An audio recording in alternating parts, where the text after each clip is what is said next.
जय श्री कृष्णा बच्चों। पिछले वीडियो में आपने एकल परिवार और संयुक्त परिवार के बारे में जाना था कि एकल परिवार किसे कहते हैं और संयुक्त परिवार किसे कहते हैं। एकल परिवार वह परिवार होता है जिसमें सिर्फ माता पिता व उनके बच्चे होते हैं, और संयुक्त परिवार वह होता है जिसमें दादाजी, दादी जी, पिताजी, माताजी, आपके ताऊ जी, ताई जी, चाचा जी, चाची जी व उनके बच्चे, ये सब जब सब मिलके एक साथ रहते हैं उसे कहते हैं संयुक्त परिवार। तो कहने का मतलब कि जब बड़ा परिवार होता है उसे हम कहेंगे संयुक्त परिवार और छोटा परिवार एकल परिवार। आज हम इस पार्ट में देख रहे हैं, यहाँ पे परिवार का वंश वृक्ष है। इसमें आप यहाँ पे देखिए कि ये संजना है। संजना स्वयं वो खुद है संजना, और संजना के जो पिताजी हैं वो हैं जगदीश जी। और यहाँ आप देख रहे हैं संजना के दादाजी। तो दादाजी का नाम क्या है? मोतीलाल जी। और ये है परदादाजी। परदादाजी कौन है? अंधाराम जी।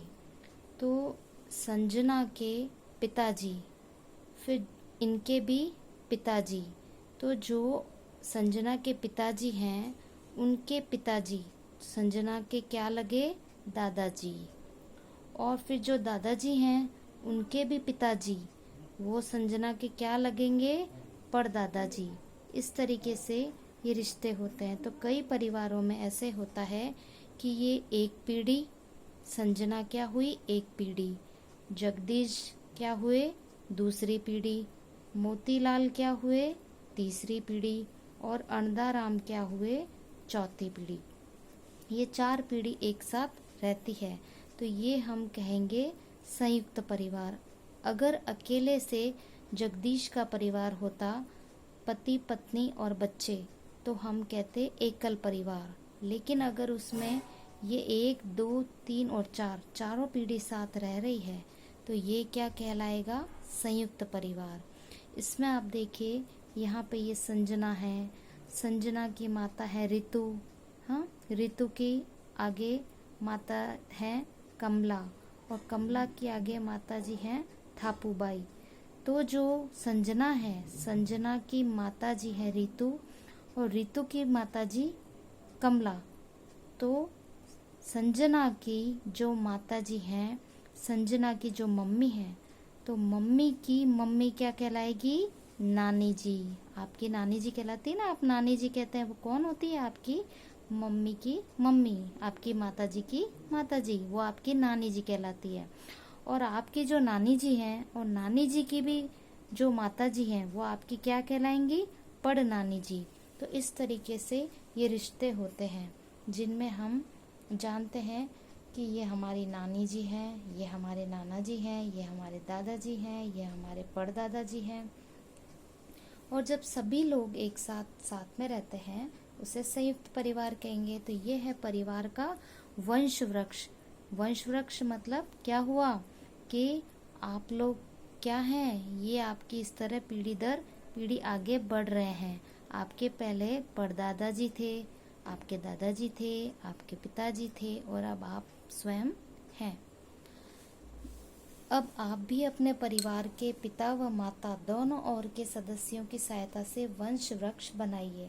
आप भी कोशिश कीजिए, आप भी बना सकते हैं। अपने माताजी से, अपने पिताजी से, अपने दादाजी, दादी जी, अपने नाना जी, नानी जी, और अपने परदादा, परदादी जी के नाम पता कीजिए, और फिर आप भी उनके नाम इसी तरह लिखिए। अब सलमा जब घर आकर अपने पिताजी से पूछती है कि हमारे दादा, दादी, चाचा, चाची हमारे साथ क्यों नहीं रहते हैं। अब बच्चे होते हैं ना, कई परिवारों में देखते हैं कि अरे इनके तो दादा दादी सब साथ में हैं, चाचा चाची भी रहते हैं, लेकिन हमारे दादा दादी हमारे साथ नहीं है, या हमारे चाचा चाची हमारे साथ नहीं रहते। तो सलमा ने भी अपने घर आके पिताजी से पूछ लिया। तो पिताजी, अपना परिवार इतना दूर शहर में क्यों आ गया? क्या हम अपने गांव में रहकर साथ साथ कार्य नहीं कर सकते हैं? तो संजना को क्या लगा कि सब दूसरे घरों में हम देखते हैं कि उनके सब घर वाले साथ में रहते हैं, हम तो सिर्फ अकेले रहते हैं, हमारे साथ कोई नहीं रहता है। तो हम अपने परिवार से इतना दूर शहर में क्यों आ गए हैं? क्या हम लोग गांव में सब मिलकर साथ में रहकर कार्य नहीं कर सकते हैं? हम्म? तो सलमा ने जब पिताजी से ये पूछा तो सलमा के पिताजी ने उसे क्या उत्तर दिया होगा, क्या कारण बताया होगा कि आजकल व्यवसाय की तलाश या उच्च शिक्षा पाने के लिए परिवार शहरों की ओर पलायन करने लगे हैं। आजकल व्यवसाय की तलाश, व्यवसाय का मतलब होता है ये व्यवसाय की तलाश करना यानी काम धंधा, काम धंधे की तलाश में या उच्च शिक्षा पाने के लिए क्या करते हैं? उच्च शिक्षा का मतलब होता है कि आपने, अगर आपके यहाँ तक 8वीं तक स्कूल है तो आप क्या करेंगे, 10वीं तक की पढ़ाई और करना चाहेंगे। 10वीं तक स्कूल है तो आप चाहेंगे कि मैं 12वीं तक की पढ़ाई कर लूँ। अगर आपने 12वीं कक्षा पास कर ली, 12th क्लास पढ़ लिया है, तो फिर आपकी आगे इच्छा होगी कि आगे हमें कॉलेज भी पढ़ना है। तो कॉलेज अगर आपके गांव में नहीं है तो फिर आपको उसके लिए कहाँ जाना पड़ेगा? शहर, आपको शहर की ओर जाना पड़ेगा। तो इसी तरह लोगों को अपने काम धंधे और व्यवसाय की तलाश में या उच्च शिक्षा पाने के लिए परिवार शहरों की ओर पलायन करने लगे हैं।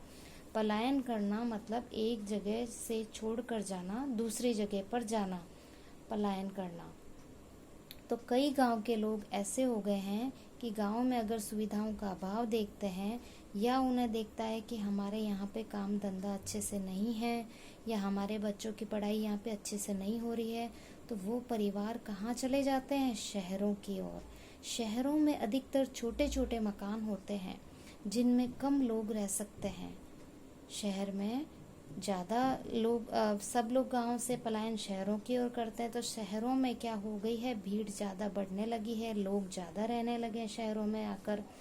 तो शहरों में मकान कैसे बनते हैं? छोटे छोटे। गांव में आपके पास खूब ज़मीन होती है तो गांव में बड़े बड़े मकान बना सकते हैं, आपके खेत होते हैं, आपके पास खूब ज़मीन होती है। लेकिन शहरों में इतने बड़े बड़े मकान नहीं बनते हैं, ज़मीन कम होती है, लोग ज़्यादा होते हैं, इसलिए वहाँ पर छोटे छोटे मकान होते हैं और जिसके अंदर कम लोग रह सकते हैं। इसलिए संयुक्त परिवार बंटकर एकल परिवार बनने लगे हैं। जब मकान छोटे छोटे होंगे तो उसमें ज़्यादा लोग, ज़्यादा परिवार मिलकर एक साथ नहीं रह सकते, उसमें छोटा परिवार ही रह सकता है, एकल परिवार। तो इसी कारण जो संयुक्त परिवार है वो बंटकर एकल परिवार बनने लगे हैं। संयुक्त परिवार बंटने के और भी कई कारण हैं, जैसे कि परिवारों की सदस्य संख्या या आदतें या सदस्यों के व्यवहार, आर्थिक स्थिति, आय व्यय करने की क्षमता या त्योहार मनाने के तरीके आदि में निरंतर बदलाव। हमारा जो संयुक्त परिवार है इसके बंटने के कारण दूसरे भी हैं कि जैसे परिवार के सदस्य संख्या है तो वो ज़्यादा बढ़ जाते हैं परिवार के लोग, तो फिर उन्हें लगता है कि नहीं, हम सब इतने सारे लोग, परिवार के लोग एक साथ नहीं रह पाएंगे। या परिवार के सदस्यों के कई व्यवहार अलग होते हैं, कईयों की आदतें अलग होती है, तो उन्हें आपस में साथ में रहने में कठिनाई का अनुभव होने लगता है। या कोई बहुत अधिक कमाता है या कोई कम कमाता है। तो ये सब बातें जब हम देखते हैं, या आय व्यय करने की उनकी क्षमता अलग अलग होती है, कई कारण होते हैं। तो उन सब कारणों को देखते हुए आजकल संयुक्त परिवार बंटकर एकल परिवार बनने लग गए हैं।